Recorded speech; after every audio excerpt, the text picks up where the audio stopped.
माई के बसेरा कहाँ होला ए? माई के बसेरा होला नीम के पेड़ पर। कहाँ? आसन लागेला नीमी के पेड़े पर। धन्य हई देवी मैया रौरा। अब इस दरबार में भैया गौर कीजिएगा, रौरा से बताओ तरली हम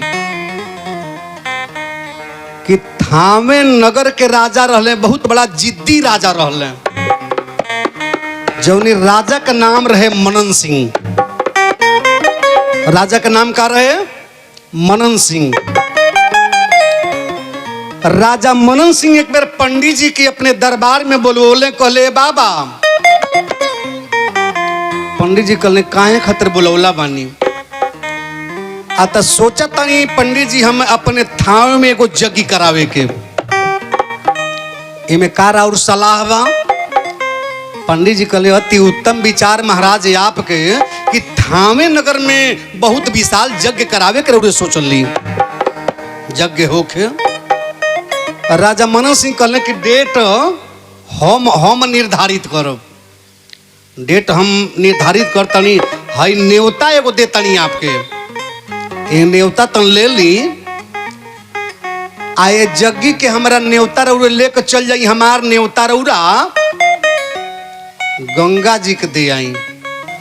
और राजा मनन सिंह कहले कि हमार न्योता ले रौरे लेके जाई, हमार न्योता पहला न्योता रौरे गंगा जी के दे दे, गंगा जी के हमार न्योता भेजवा दे।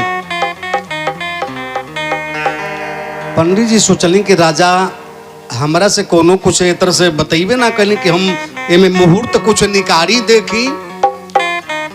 आया पनियन डेट डाल दिल बनी। चल राजा के अगर बात बा तो यज्ञ होके कोनो तरह यज्ञ के न्योता देखब लेके पंडित जी लगल जाए। राजा मनन सिंह के न्योता लेके पंडित जी सोचले का के दूसरे का हम भेजी, स्वयं लेके चली। राजा के बात बा,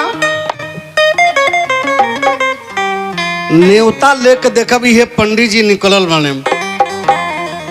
थावे नगर के जब ये दक्षिण साइड में जब ये आगे बढ़े लगली पंडित जी, त गांव के दक्षिण साइड में देखब एगो भक्त रहले जेकर नाम रहसू पड़ल। का? रहसू भक्त देखले जब ये पंडित जी के त दौड़ल बाने, कहले बाबा ए पंडित जी, ए बाबा। पंडित जी सोचले के बोलावा था, तकले देखले रहसू। पंडित जी सोचले आज सैती पर हम निकलल बानी, इन्हें तौले रहसू टप देना। पंडित जी के अगमा जाके हथवा जोड़ ले, और रहसू जाके पंडित जी से का कहले,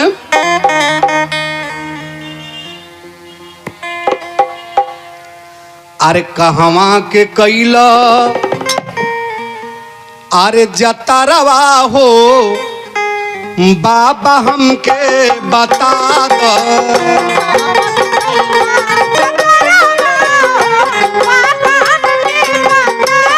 अरे कहवा के कैला जतरवा हो बाबा हमके बता दो।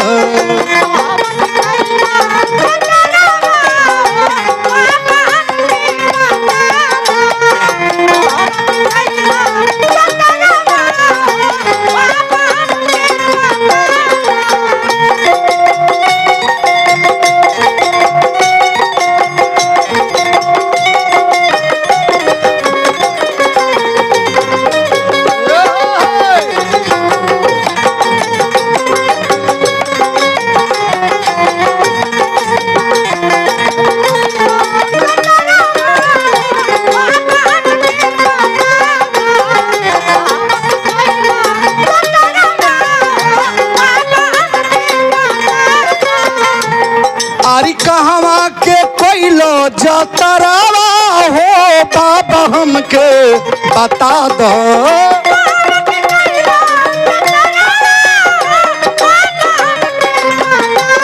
अरे कहवा के कोइलो जतरवा हो बाबा हमके बता दो। अरे कखवा में दबलो पतरवा हो बाबा हमके बता दो।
रहसू गइले जाके हथवा जोड़ले कहले बाबा रउरे आज इतना लमहर तैयारी राउर भइल बा, पियरी धोती पहनले बानी, छाता लगौले बानी, कांखे में पतरा दबले बानी, आज वे तरह के राउर तैयारी कहाँ के भइल बा। पंडित जी कहले रहसू तोहरा ई नहीं मालूम बा कि कौने सैती पर हम निकलल बानी, रास्ता में टोकल जाला। हाँ आज जौने सैती पर निकलल बनी अगर कहीं पता चल जाई राजा के नू त तहरे पीठी पर इतना कोड़ा बरसी, इतना कोड़ा, हाँ कौनो काम लायक ना बचबो। इन्हें ध्यान दे भी हो। इन रहसू कहले बाबा काहे ये तरीको हतनी, अरे बड़ा दिन पर राउर दर्शन मिलल बा बाबा, पहले हमार प्रणाम स्वीकार करी। आ इतना लमहर आ जाई तैयारी राउर हमरा अजीब लागत, तनी बता दी। रहसू से पंडित जी कहली कि देखब ये थामे नगर के राजा मनन सिंह एगो बहुत भारी यज्ञ करे जातने, आज यज्ञ के न्योता हमके देले बाने। आप पूछा तड़ तो तू भक्त हवा ऐसे बता देता नी, ई न्योता पहला हम ले जातनी गंगा जी के देवे, गंगा जी के देवे न्योता ले जातनी। रहसू कहले अहो भाग्य हमार बाबा, अरे हमारो एगो न्योता बा, बड़ा दिन से धैले बानी, आ भले रे राजा के न्योता लेके जातनी, तन चली ना हमरा दुआर पर, हमारियो एगो न्योता बतन ले जाई, ले जाके गंगा जी के दे दे, जाते बानी तो ले जाई। इन्हें पंडित जी कहले ना चुपैलो,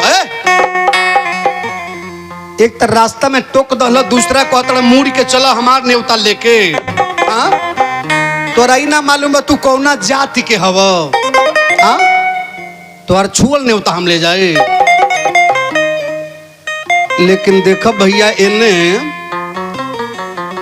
हमरा तुलसी बाबा रामायण में लिखली कि जाति पाति पूछे नहीं कोई, आ हरि के भजे से हरि के होई। हाँ रहसू के अखिया में आंसू आ गए, कहले बाबा अरे हमारियो हृदय तरह कहता कि एक बार तनी हमरे दुआरी पर चल चलती, काहे है तरी हमके कहता नहीं।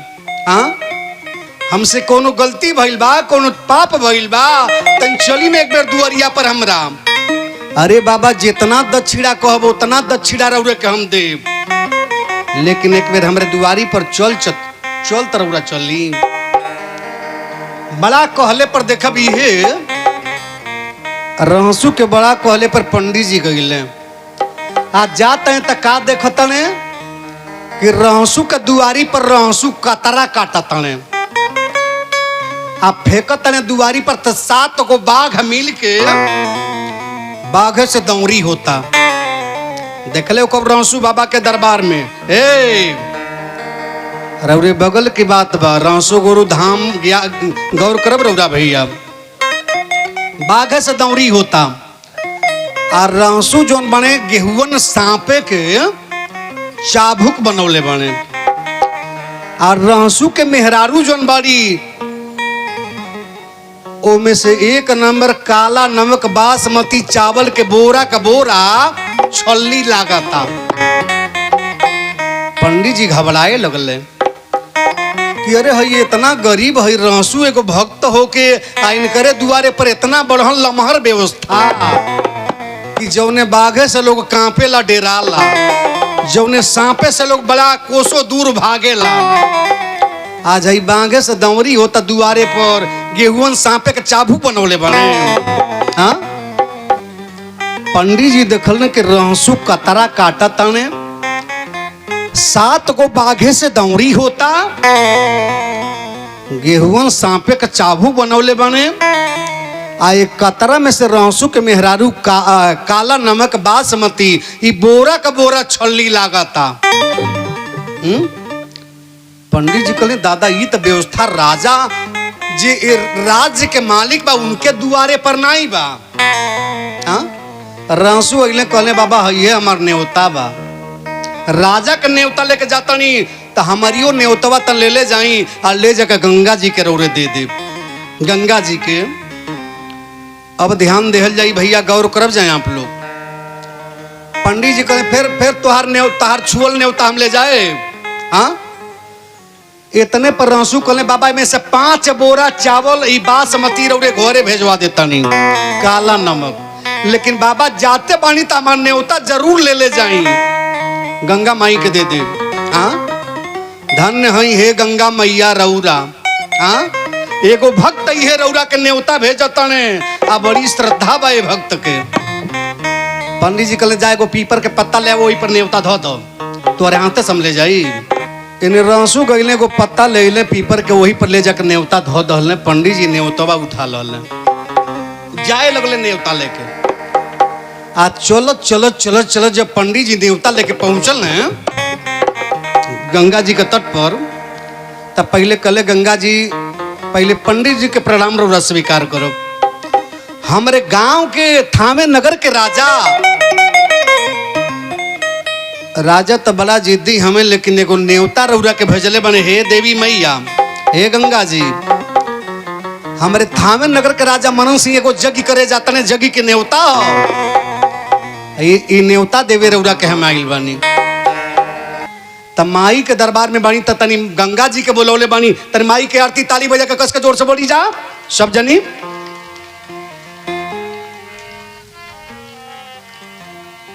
अरे बारी अली हो जगतारन घर में दियाना, अरे गंगा माई के आरती उतारी अली हो, ताली बजा के। गंगा माई के आरती उतारी अली हो, जगतारन घर में दियाना।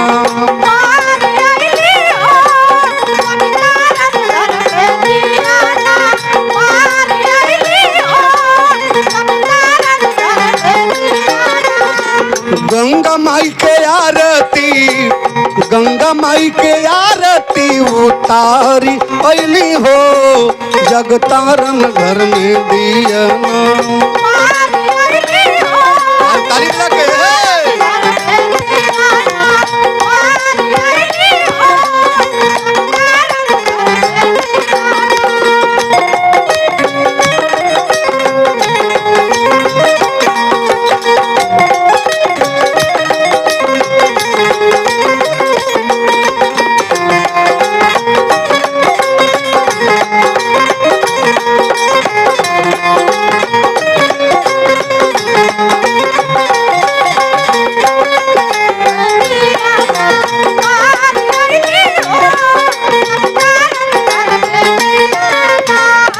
एक बार बोली गंगा मैया की जय।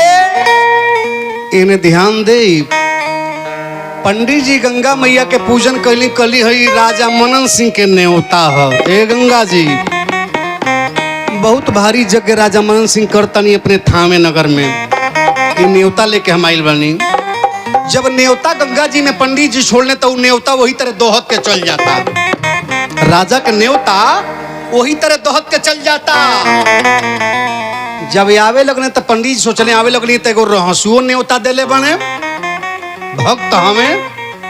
कहले हे गंगा जी, बाया हाथे न्योता पंडित जी निकलने रहसू के न्योता बाया हाथे निकलने, आप गौर करबियो। आने न्योता निकाल के बाया हाथ कले आवे लगली है तो गांव के दक्षिण साइड में रंसू नाम के एगो भगत माने। हाँ, ओहो एगो न्योता देले बड़े, न्योता में का लिखल बा रउरे समझब रंसू समझिए। बाया हाथे पंडित जी जब गंगा जी में न्योता फेंकल है तब देखा भगवान अपने भक्त के ध्यान दे भैया, खून तो खून होला, भगवान पसीना बर्दाश्त ना करे। ये भक्त के इन्हें गंगा जी का लगल कि भक्त के अपमान रंसू के न्योता पंडित जी ये तरफ फेंकतानी।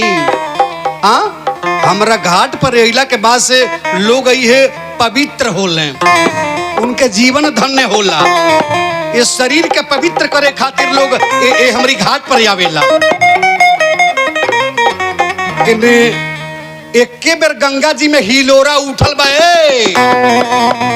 गंगा जी के पानी एके बेर हिलोरा उठल बा। आ तड़ देना गंगा मैया अपन दोनों हाथवा इतना निकारी के आ टप देना ऊपरे ऊपर ओ भक्त रहसु के नेवता अपने दोनों अजूरी में ही रोक लहली। एक बार बोली गंगा मैया की जय, भक्त और भगवान की जय। पंडित जी देखले अब तो इनके औरी घबराहटी हो गई। पंडित जी सोचले ये बात हम कैसे जनाई। हई राजा का नेवता वही तेरे दोहत चल जाता। आई रहसु का नेवता जब छोड़ली है गंगा जी में तई गंगा जी एक बार पानी हिलोरा उठल हो। आई अपने अजूरी में नेवता रोक लहली। पंडित जी बड़ा घबराइल बने। पंडित जी कहले कहाँ जाई कैसे ये बात हम सुनाई कि हमार बतिया मानी। पंडित जी के जाए के चाहिए अपना घरे वजह से, लेकिन अपनी घरे नहीं जाता नहीं पंडित जी। पंडित जी कहले कि अब चलब राजा के ही दरबार में चलो, लेकिन हेने देखो भैया गौर करब जा।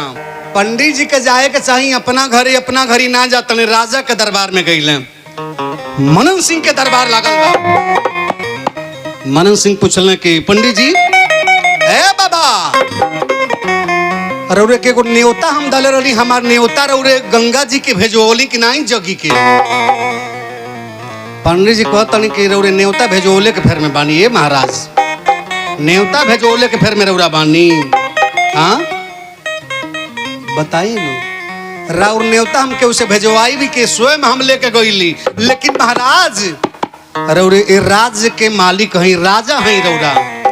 लेकिन ये बताइए राज्य के विषय में कुछ जानकारी मालूम बा रौरा के? कुछ जाने ली, कुछ पता लगोले बनी। हाँ मनन सिंह कहले पंडित जी का देख ली का सुन लहली।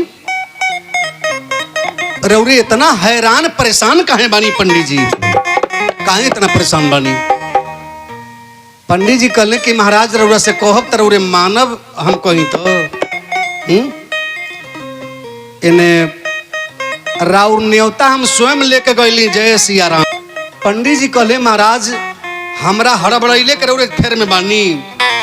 हमरा तो लगता आज जो ने आँखी से देखले बानी। हाँ कितना हम रौरे से सुनाई का बताई। राजा मनन सिंह कहले काहे इतना हैरान परेशान बानी पंडित जी, पहले बताई का बात बा। पंडित जी देखब ये सुनावत तने। अरे रौरा नगरिया में आरे गांव के बहरिया में।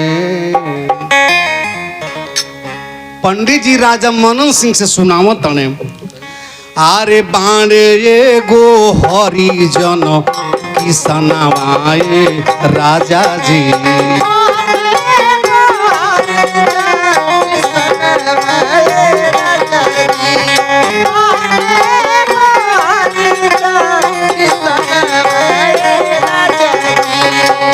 रौरा नगरिया में आरे गांव के बहरिया में।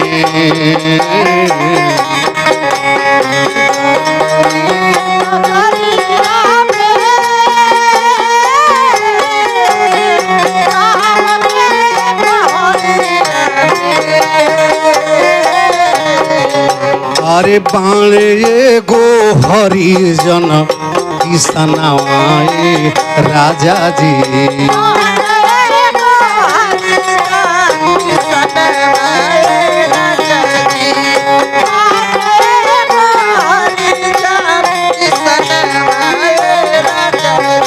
अरे कतरा के काटी काटी अरे बान ताणे बड़कायाटी।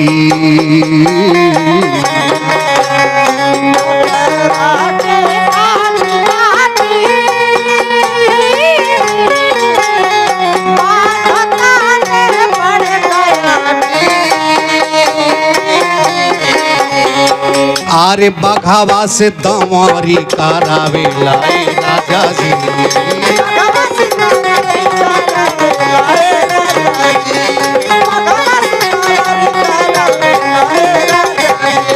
सपवा के चाबुक बनावेले राजा जी।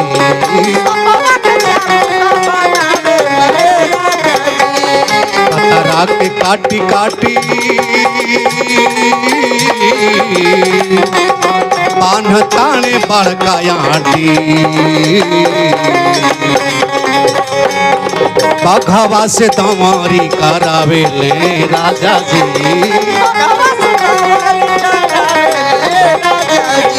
सपवा के चाबुक बनावेले राजा जी।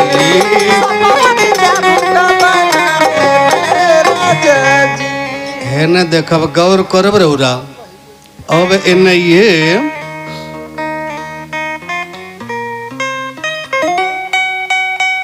पंडित जी राजा मनन सिंह के दरबार में जीती राजा के दरबार में बाने। कहले महाराज जब राउर न्योता हम लेके जाए लगली हैं गंगा जी के देवे, दक्षिण साइड में गांव के बहरे जौनी जाति के हरिजन रहसू बाने, ना जानता नहीं जौवन व्यवस्था रहसू के दुआरी पर बा। महाराज आप भले राजा हैं, आपके दुआरी पर ना बा, नहीं खे रउराइया जाए लगल हो तो रहसू अइले हाथ जोड़ ले कहले तनी बाबा हमारे दुआरी पर चली, हमारी को न्योता ले जाए के बा, हमारो न्योता बा। ए महाराज हम बड़ा डंटली बोलली हो लेकिन वो मोलने नहीं हम, हमरा के बरियाई से लिया के चल गईले हम। अब बड़ी विदाई देले बने, बहुत विदाई देले बने है ना। देखो 5 बोरा चावल हमारे घरे बासमती भिजोले बने आ इतने महाराज। अरे जब वो दुआरी पर गई तो देखो तई रहसू कतरा काटताने, 7 गो बाघ मिल के दौरी करताने आ गेहूं सांपे के उ चाबुक बनौले रहले हो। कतरा में से रहसू के मेहरारू काला नमक बासमती बोरा के बोरा छली लागत रहल। हाँ इने राजा मनन सिंह कहले पंडित जी रे होश में बानी कि नहीं? है बाबा होश में बानी, सपना देखो तनी। पंडित जी कहले सपना देखो तनी कि राजा के दरबार में जो आंखी से देखले बानी आज राजा से सुनाओ तनी। महाराज सगरी रौड़े अपनिए मानव हमरियो सुनो। हाँ के तने नहीं, अरे न्योता लेकर राउर गोइली गंगा जी में छोड़ी तो राउर न्योता वही तर दो ही गोइल। आउ भक्त रहसू के न्योता गंगा जी में छोड़नी है तो गंगा जी में एक बार हिलोरा उठल हो आ गंगा मैया अपने अजूरिया में न्योतवा रोक लो लियो रहसू के। राजा मनन सिंह कहले कि अब यज्ञ बुझाता नहीं हो ये यज्ञ। अब पंडित जी कहले दे जगह जगह न्योता दिया गई, यज्ञ नहीं होई। राजा कहले नहीं, पता लगवाओ तनी अगर गलत निकल गई तब। पंडित जी कहले जो सजा देव कोई देव हमके मंजूर बा, जो सजा देव कोई आप हमके देव हमरा मंजूर बा। भैया बाबू चाचा जी माताएं बहनें गौर कीजिएगा आप लोग। अब देखिए ने इतने पर राजा मनन सिंह सिपाही लोग के भेजले बने कि जाके पता लगाओ जाई पंडित जी का कहतनी।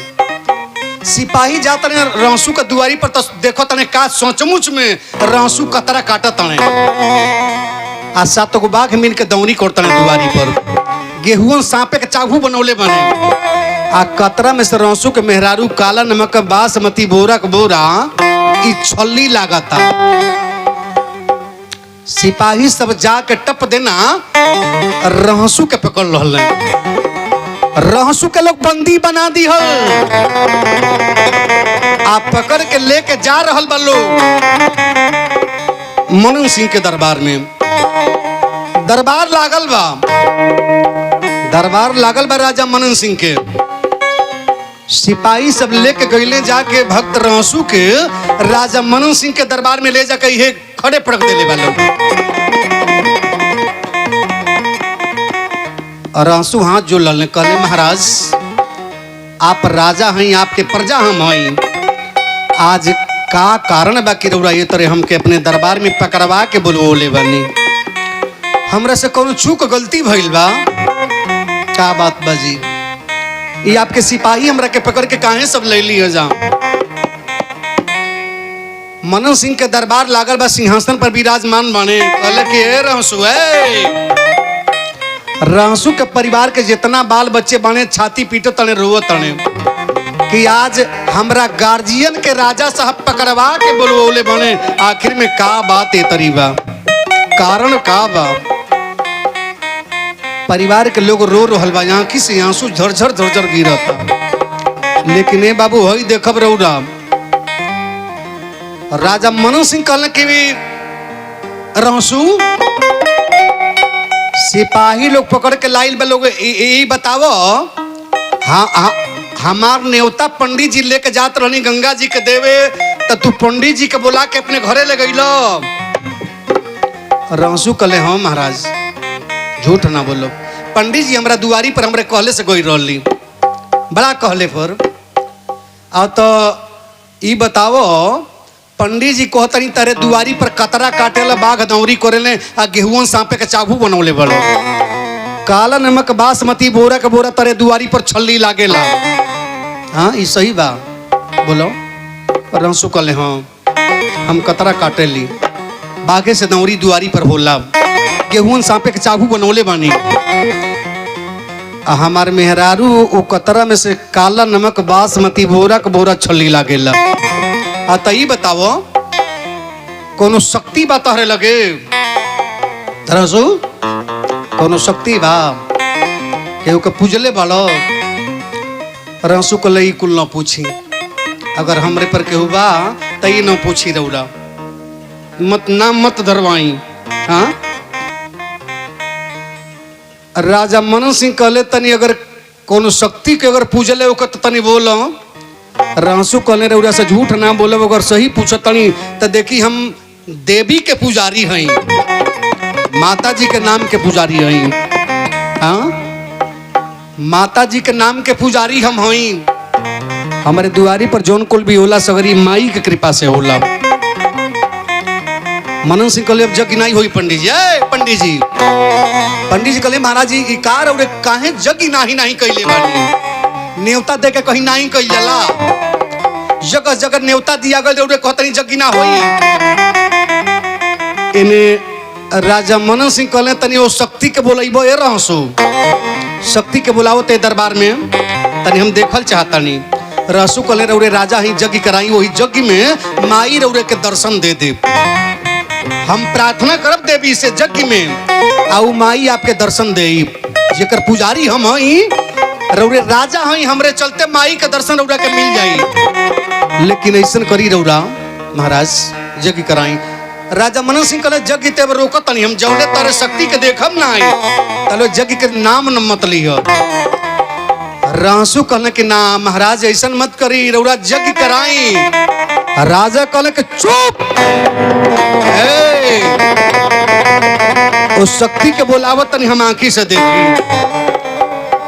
रहसु के परिवार के बंदी बनवा के राजा पकड़वा के बोला रहले, कहले तारी आंखी के सामने एक हक जने के चूल्हा भार जोकवाए। आ रहसु कहले महाराज अगर गलती रउरे के ई बा कि हमसे गलती भइल बा तो हमारा गलती के सजा रउरे हमरी परिवार के काहे देतनी, हमारी बाल बच्चन के काहे रउरे सजा दे? राजा कहले कि चुप, गौर करब रउरा। ए बाबू अब ने राजा कहले कि बताबो शक्ति के जा बोलइबो देखइबो आकि तारे परिवार के हम चूल्हा भार झोकवाई। रहसु आसन लेके बैठल बाने, आ जब एक हथवा जोड़ले, हे माई रउरे बानी कहाँ? कहाँ बानी रउरा? आज आई जीती राजा नाम मानता माई के आसन नीम के पैर पर होला है। कितने लोग माई के नाम पर पचरा में खेले ला, लेकिन कोई लोग खेलिएगा नहीं भैया, बाबू चाचा जी माताएं मैंने जो लोग भी इस प्रवचन में हैं। अब गौर कर ध्यान दे ये धाम में जेबानी और रहसु ये पचरा गावल चालू कइले बने। हई देखो आरे रहसु बैठल अरे आसन मारी इंद्रासनी बाजाए है आरे रहसु बैठल अरे आसन मारी कि माई हो कि देवी हो कि दुर्गा हो आई के बचावो लाज हमार अनुवे माई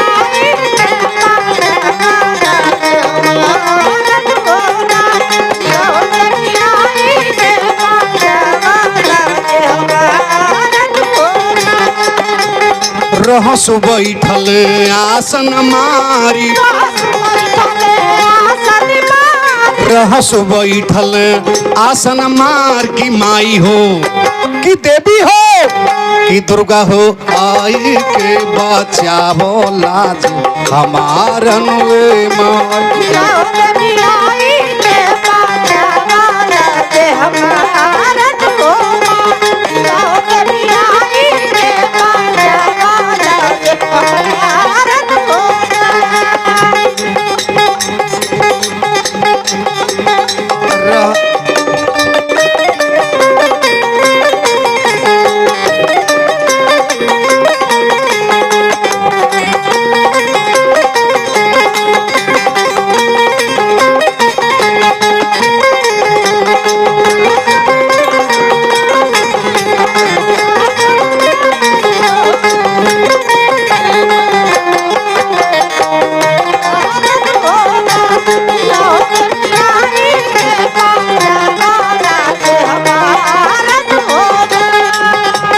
पापी दुश्मनवा तानिल कटार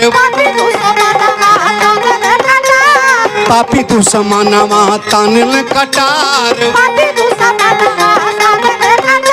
कि माई हो कि देवी हो कि दुर्गा हो आई के बचावो लाज हमार अनुवे माई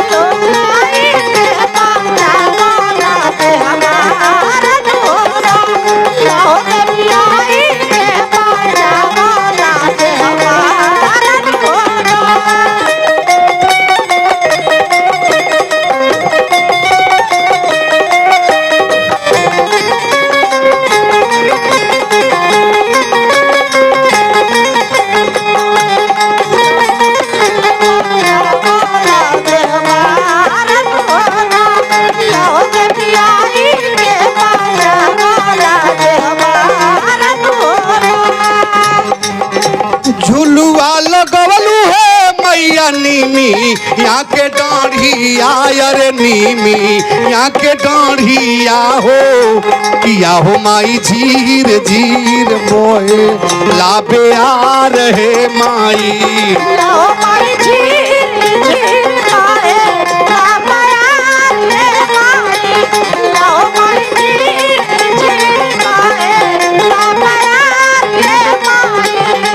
और रहसु इहे पचरा गावल चालू कोइले मैंने देवी रहली कौरू कमक्षा में कहली अरे रहसु अरे कुछ कृपा बा तो जहे तहे बोलावल न कर आजमावो न तू रहसु कहले कि आज जीती राजा हमरे परिवार के चूल्हा भार जोकवा दिए हे माई अरे आई हमारी परिवार के बचाई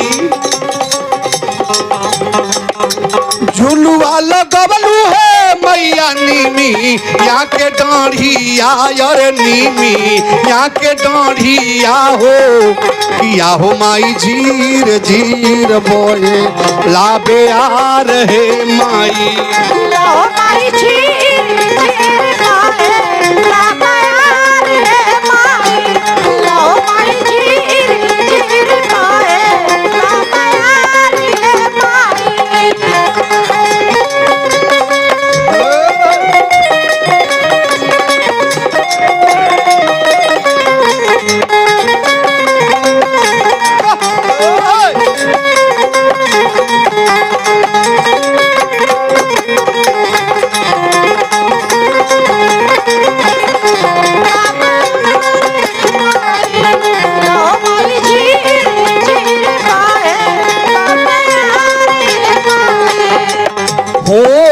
कमरू से चली हो गईली कलकत्ता सहरिया अरे कलकत्ता सहरिया हो किया हो माई झीर झीर बोहे लाबे यार हे माई लाओ माई झीर झीर बाए लाबयार ये माई लाओ माई झीर झीर बाए लाबयार ये माई कलकत्ता से चली हो भैली अम्बी का सहरिया अरे अम्बी का सहरिया हो किया हो माई झीर झीर बोहे लाबे यार हे माई लाओ माई झीर झीर बाए लाबयार ये माई लाओ माई झीर झीर बाए लाबयार ये माई देवी कौरू का मकसद से चलोली आ गई कलकत्ता में।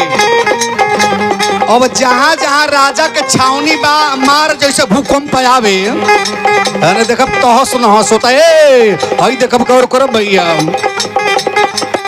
अंबिका से चली हो भैली पट ना सहरिया अरे पट ना सहरिया हो किया हो माई झीर झीर बोहे लाबे यार हे माई लाओ माई झीर झीर बाए लाबयार ये माई लाओ माई झीर झीर बाए लाबयार ये माई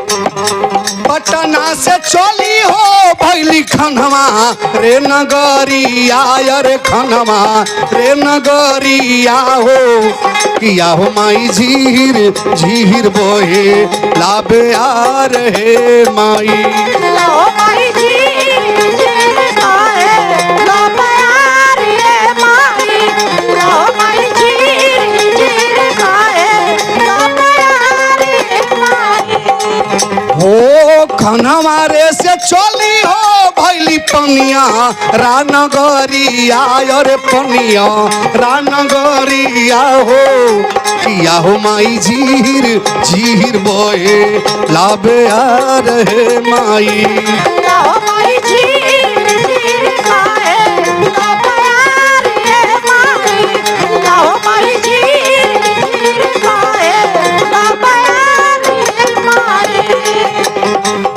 पनियारा से चली हो भैली था वे नगरिया अरे था वे नगरिया हो किया हो माई झीर झीर बोहे लाबे यार हे माई लाओ माई झीर झीर बाए लाबयार ये माई किया हो माई झीर झीर बोहे लाबे यार हे माई किया हो माई झीर झीर बोहे लाबे लाबयार ये माई प्रेम से बोलिए सच्चे दरबार की जय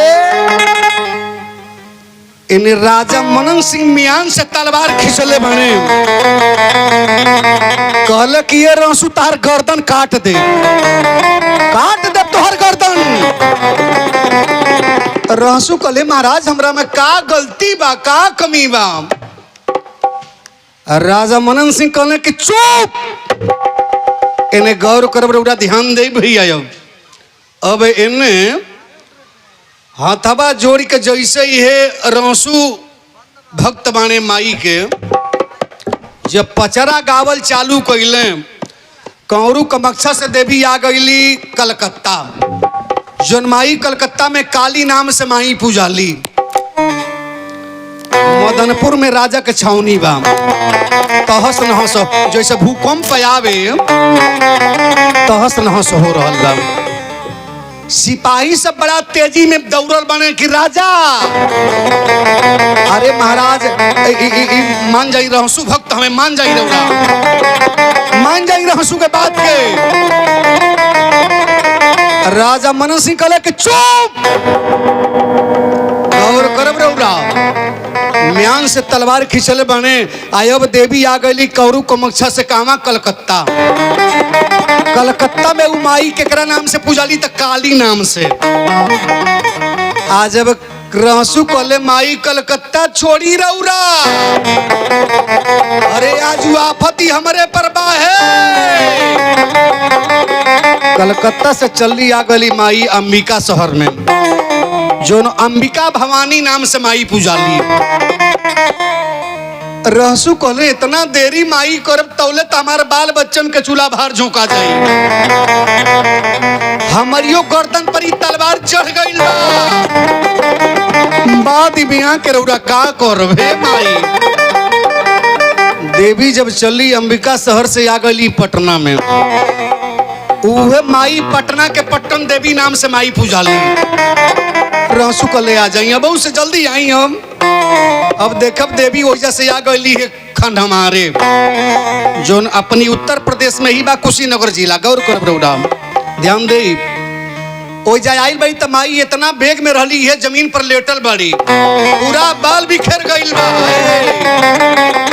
अरे उड़ा गइल कब देखब माई के आसन बड़ा भीड़ लगेला ए चैत या कुवार में। गौर कर भैया माई के तरह आ उहे माई जब नाई कहल जाला केहू के समझावल जाला, लोग ना बात माने ले तो लोग कहला कि बहुत से बतिया मान जाना तो देवी खन हमारे बाड़ी, देवी खन हमारे बाड़ी। इन्हें अब देखब राजा मनन सिंह के हाथी हथसार में, घोड़ा घोड़सार में सगरी तरफड़ा तने छटपटा तने, हाथ पर जमीन पर पटक तने। सिपाही सब गइले कहले अरे महाराज आई देखब तहस नहस होता। और गइलो कब देखले कब थावे में जोन पोखरा बा बहुत विशाल पोखरा, ओ पोखरा में देखब बड़ा अजीब तरफ से गेहुअन सांप आई है, एक पार से ओ पार लई है, छलांग लगा रहा बने। आ 7 गो बाघ मिलके मार झबर झबर है बाघ ही है गरजत के। आ राजा मनन सिंह के जोन ई देखब महल बा पोखरा जोन बा, ओ पोखरा के आठ पर जाके बड़ा बड़ा मुंह बा के गरजत ने। गेहूं सांप ही है ओ पोखरा में छलांग लगा रहल बने।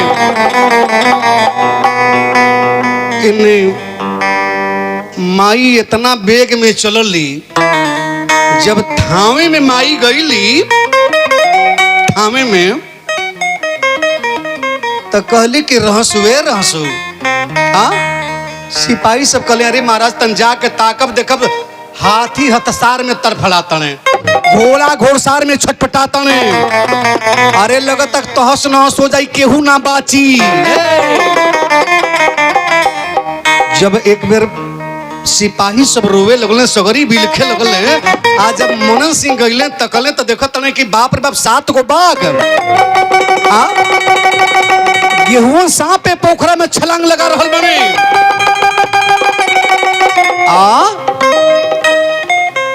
इन्हें कहले कि रहसु माफ कर दो, क्षमा कर दो रे रहसु। रहसु कहले माई माने वाला बाड़ी। इतने पर माई टप देने रहसु पर सवार हो गईली। कहली क्या रहसु है, खबरदार। मना कली, बार बार समझौली ना बात मन लो, बोलाइए लहलो। इतना बेग में माई रहसु के माथे पर सवार भइली कि रहसु का मस्तक ये टट टट दे फाटल बा। आ माई हे दहिना अपन हाथ निकाल के हेतना जौने हाथे से ई रहसु के नेवता रोकले रहली है गंगा मैया, उहे हाथवा निकाल के है कपड़ा में से। आ वही जे रहसु का मस्तक फटल बा हेतना कंगन सहित निकाल के माई दर्शन देले बड़ी। गौर कइल जाई, कहली कि राजा है राजा। राजा मनन सिंह कहले क्षमा कर दी माही रौरे के हम समझ ना पौली हो, क्षमा कर दी, माफ कर दी। वही जब थामे नगर में माई जाके अपन बसेरा ले लहली, उहे थामे में माई गइल बड़ी जाके अपन आसन जमौले बड़ी मनन सिंह के दरबार में। जेकरे जीवन में जोने तरह के मनोकामना होई माई के दरबार में, जैसे माई के सम्मुख होखी वही समय अगर रौरे आंखी में आंसू आ गईल तो वही समय रौरा पचन के मांगे के बा। माई के सम्मुख भइली आ जैसे आंख में आंसू भरल अपन शरीर कांपी उठल कि हम बड़ा दिव्य दरबार माई के बा। उस समय में जकरा जोन मांगे कोई मांग ले जाए बाबू। चलिए अब ध्यान दे रौदा।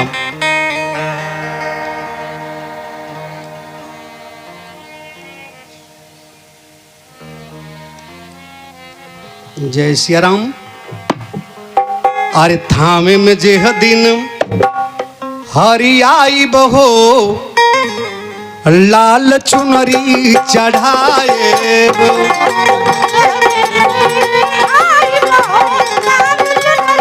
अरे थामे में जेह दिन आई बहो लाल चुनरी चढ़ाए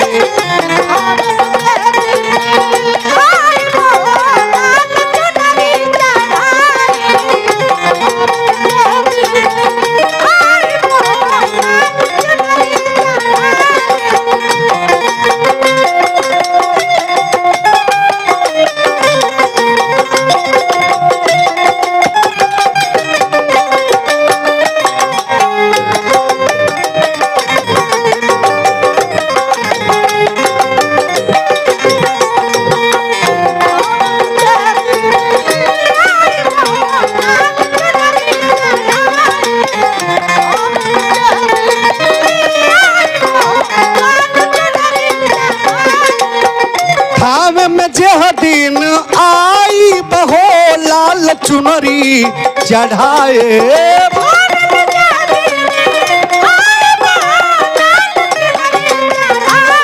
अरे थावे में जह दिन आई बहो लाल चुनरी चढ़ाए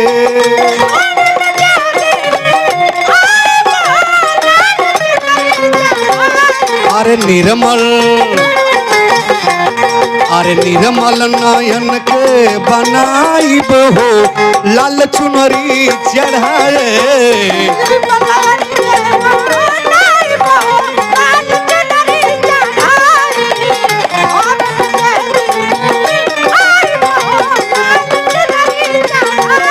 अरे कबले रोइबू कबले सतैबू बजरवा बोला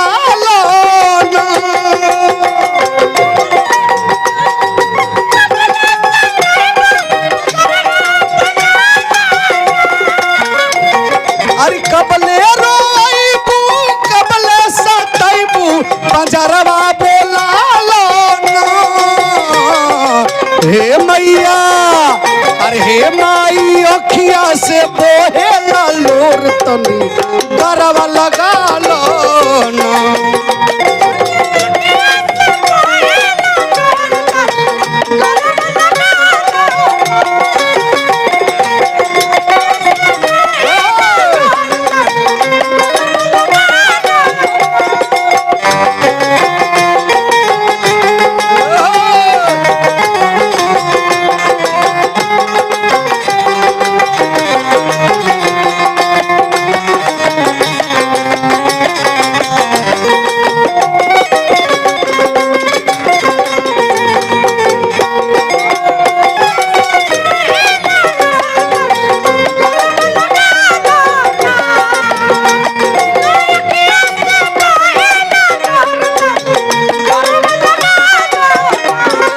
थामे में जेह दिन आइब हो लाल चुनरी चढ़ाइब थामे में जेह दिन आइब हो लाल चुनरी चढ़ाइब थामे में जेह दिन आइब हो लाल चुनरी हेलो